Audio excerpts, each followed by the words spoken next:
आजकाल पैशांसाठी बाया नवऱ्याला सुद्धा विसरून जातात. बाहेरची माणसं कधी दोन शब्द बी गोड बोलले ना, तर त्यांच्या संग हे करून जातात. त्यांच्या संग लफडे ठेवू, त्याच्या संग लफडे ठेवू. तुम्ही हजार लफडे जरी केले ना, किती पण कोणाला जीव लावा, तुम्ही बाहेरच्या व्यक्तीला किती पण जीव लावा, पण तो व्यक्ती कधीच तुम्हाला खरं मनापासून प्रेम करणार नाही. खरं प्रेम फक्त आपला नवराच आपल्यावर करतो. तो माणूस फक्त आपला इस्तेमाल करून घेतो.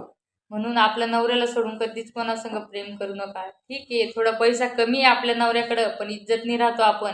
एक न एक दिवस परिस्थिती त्याची पण बदलती. असं नाही की आपल्या नवऱ्याचे दिवस बसून राहतात. आणि जी बायको वाईट परिस्थितीत आपल्या नवऱ्याचा साथ देते ना, तिलाच खरं बायको म्हणतात. ना तर आजकालच्या बाया पैसा नसला का बाहेर लपडे ठेवू, याला पे कर, त्याला ते कर. अरे जेवढं तुम्ही बाहेरच्या लोकांवर प्रेम करता ना, तेवढंच प्रेम कधी आपल्या नवऱ्याला केलं ना, तुमच्यासाठी तुमचा नवरा जीव देईल. म्हणून म्हणते, बाहेरच्या माणसांना जीव लावायपेक्षा आपल्या नवऱ्यांना जीव लावा.